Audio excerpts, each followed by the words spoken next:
Hey everyone, my name is Ben, and you're listening to A Daily Dose of English. This is a short, simple podcast that you can listen to every day to improve your English. You can find the transcripts for all episodes and more on benslanguagelab.com. I'm glad you can make it today. In this episode, we're going to be talking about learning Czech, which is a sort of follow-up episode to yesterday where I talked about learning Spanish and my experience with that. And I figured why not continue with the trend and talk about the other language that I learn every single day and am really enjoying, which is Czech. So I started learning Czech about, it's September when I'm recording this. And I started in March of 2023.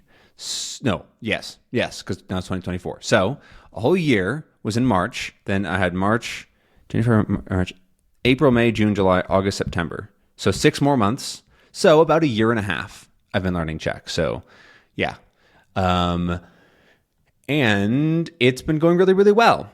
Let me open up my numbers. Let's see. Czech reports this year.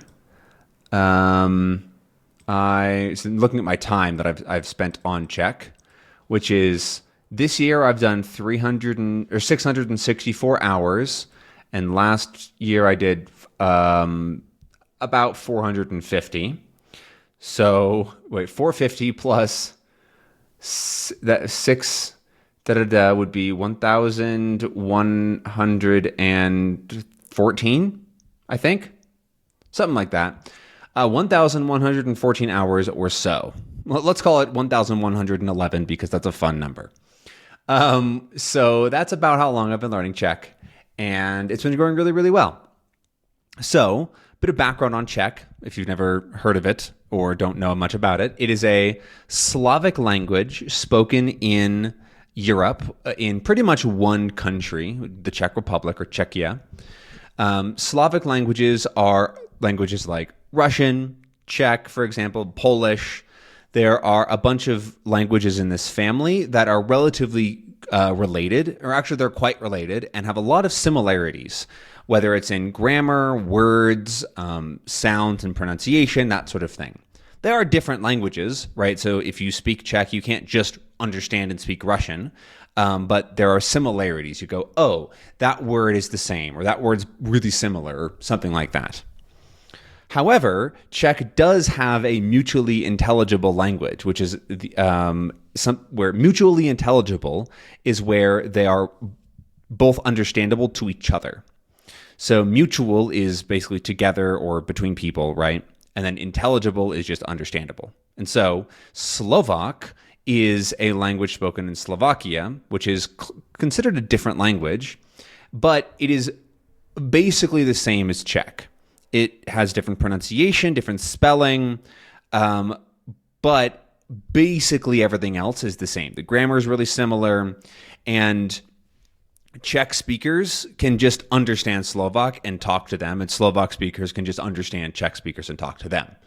So it's almost like they're two different dialects of the same language, but they are classified as different languages because they're spoken in different countries.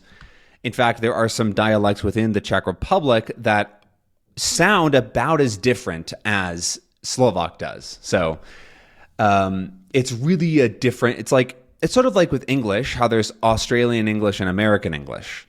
They sound different and they have different words, a little bit of different grammar, but they're understandable to each other. If you speak English well enough to understand an American, you can also probably understand an Australian, maybe with a little bit of additional practice if you're a learner, but for a native speaker, it's quite easy. So that's about the difference between the two. And then even including Slovak speakers, though, there's only like 15 or 16 million speakers of Czech in the world, which is a relatively small language. Right? Spanish has 500 million native speakers or something. English has a similar number, a little bit lower, plus about 1 billion non-native speakers. So there are languages that are way bigger, a lot of them.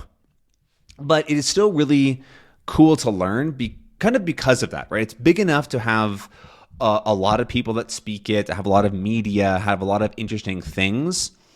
but small enough that it's very different from like anything that I've learned before, or like the culture has this own sort of specific vibe for being in a part of Europe that is relatively small, right? Everybody has heard of Germany, or even lots of parts of German culture. French culture, for example, France is very famous and popular. Spain, like there's a lot of much bigger countries that have that sort of dominate the, I guess you could say, the public consciousness, right? What people sort of just think about when they think of Europe or Slavic countries. But it's a much smaller place that I think is really has it's a very different vibe from learning a bigger language, I guess, is what I want to say. And I really like that. I think it's really cool. So if you are looking for a new language, picking something that is like a medium size, I think is great, right? So learning something like Swedish or Norwegian, Czech, what other good languages of that size? A lot of these are going to be found in Europe because there's not a ton of places that have like this, basically a wealth to size ratio. There are languages of similar sizes all over the country, but one of the things that makes learning a language like Czech really nice is that it does have a fairly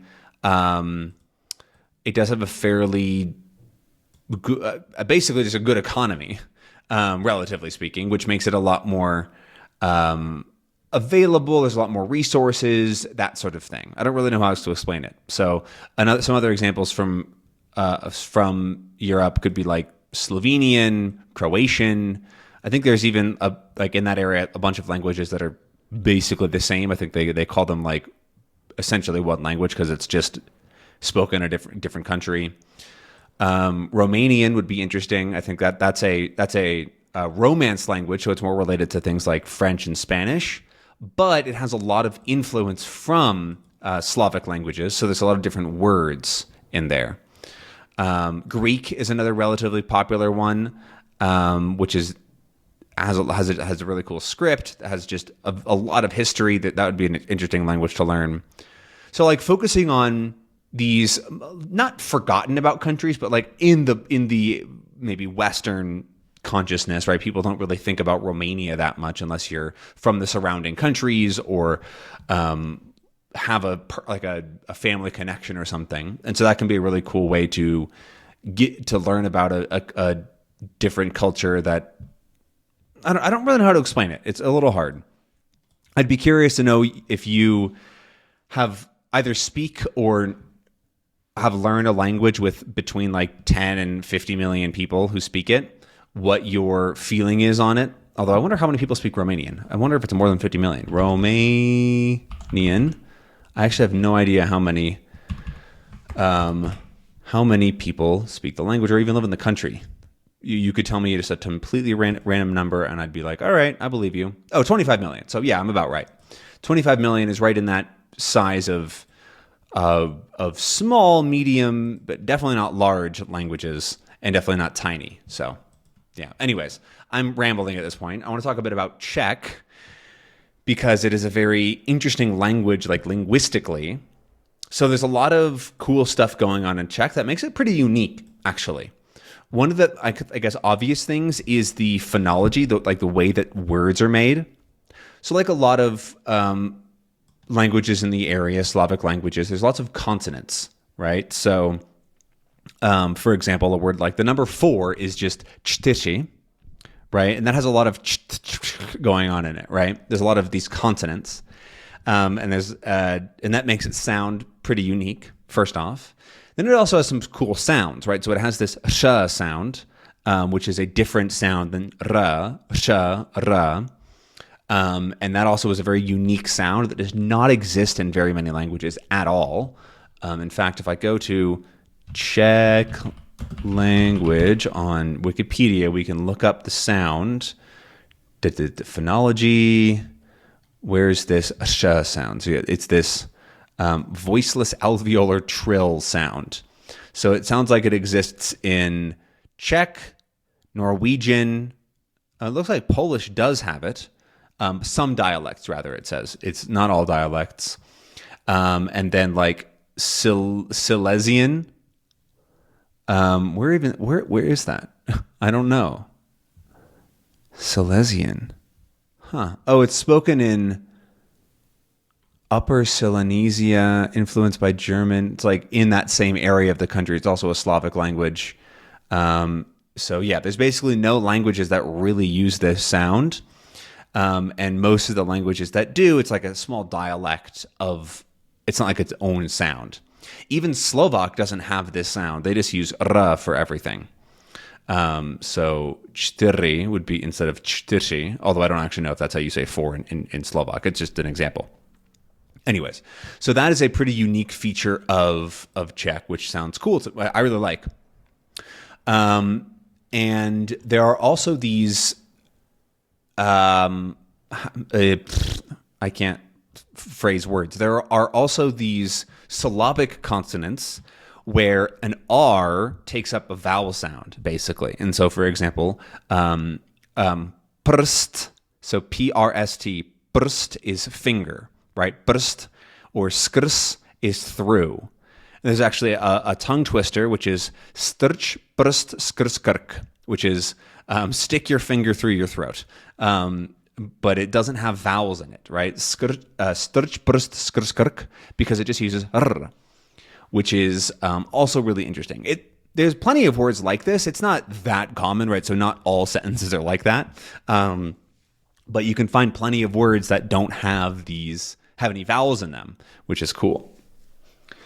There's also long and short vowels, right? So you get this nice, flow of sounds, which is cool. So there's some things that are E and some that are I, some that are ah. And so you just get this nice, interesting like flow of longer and shorter syllables going on and on, which I really like. It also has a lot of grammar, we can say. And the biggest thing is actually these cases. So one of the ways that as I'm at this point where I'm speaking Czech, I've only started speaking a couple months ago, in July. So about almost 2 months ago. And trying to learn how to produce all this grammar is hard. I understand it great, which is making it a lot easier. But for example, there are cases in Czech. Cases, there's none in English, really. But cases are essentially ways to change nouns to express how it's functioning in the sentence. So there's actually an okay example in English, which is the apostrophe S for possession, right? So it's like Ben's car, right? You don't just say Ben car, or you could say the car of Ben, but that Z there, that Ben's car, is kind of functioning like a case. We don't actually have cases in English, but it's a decent example. And so imagine that a lot of different cases have something like that, where you change the end of the word a little bit to change how it functions in the sentence, right? And so there are 7 cases in Czech, and that wouldn't be too bad, but there's a different like way to do each case for like every single word, which makes it really like hard to remember which one is which. I'm actually okay with the cases at this point because there's 7 of them and they're relatively easy to understand. So the first one, the nominative case, is just the main case, right? Whenever something's doing something, that you use that one. Easy. The second one is called the genitive case, and that's this like this possession thing when something belongs to something else or like a greater part of a whole. That also isn't too hard to talk about, right? It's good. It's useful for possession, for time. Because if you're talking about an hour being a part of like a day, for example, right, that becomes a genitive. And so that one's also pretty good, not too hard to understand. Dative, again, that's when something is going to someone else, right? So the classic example is I give a present, right? That's a sentence. I am doing the thing. The present is being given. And then the dative case is whoever is receiving the present, right? So I give a present to my dad. That to my dad is in the dative case in Czech. In English, we just use to, right? But you couldn't say I give a present my dad, right? You're missing a word there in English. And in languages, with the dative case, they have some sort of way to change the word dad to make it to my dad, right? So like, I give present to dadu or whatever. I don't know. And that's also easy to understand. The fourth case, accusative, is the thing that is being acted upon. So like in this case, the present is in the accusative case. There's a sort of a vocative case, which is when you are talking to somebody, right? So my name is Ben, but if someone says, hey, Ben, they would go, hey, Benne, right? Hey, Benne, instead of hey, Ben, because it's just in the case where you're talking to somebody. Also easy to understand and know how it works. The locative case is when something is like in a specific location or it's happening in like a topic, right? So we talk about something. You would put that something in the locative case, or we are in the market would also be in the locative case because it's the location, easy enough to understand. And then the instrumental case is the final one, is when something is being used to do something else. So, for example, like cutting with a knife.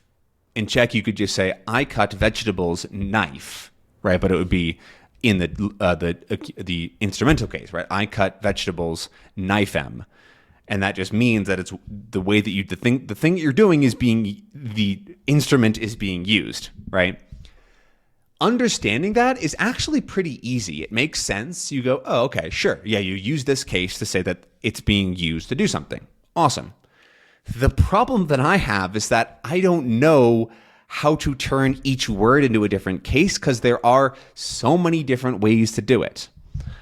This episode's getting long, so I'm going to end on this. But one of the ways that's been super helpful for me, first, is actually writing out a primer, a whole little guide, essentially, to grammar of Czech, which, if I remember, I will link it in my current version. It's not done yet, but I'll try to link the version that I have at time of recording in this episode's description. If I remember, we'll see. And that's been really, really helpful. But I've also started doing some Anki cards where I practice all of the different forms. So I have a different word for each gender and different ending, right? So I actually have 4 examples of feminine gender, I think 4 of neuter, 4 of masculine living, and 2 of masculine not living, because those are all the different cases or different genders, which is a lot. And with all of the 6 cases and with adjectives, I have 108 flashcards that I'm reviewing just to practice the forms of nouns. And that's only in the singular. I also have another 108 for all of the plural, which is just so much. It's wild, but it's also really interesting. So anyways, that's my experience learning Czech. This has been a very long episode. I hope that you enjoyed it. And if you are a speaker of a Slavic language or Czech or whatever, definitely tell me down below if this is the same in your language, if you've ever thought about this before.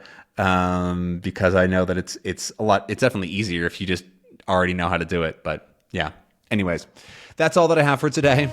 Thank you so much for listening. I look forward to seeing your comments, and I will see you again tomorrow for another episode.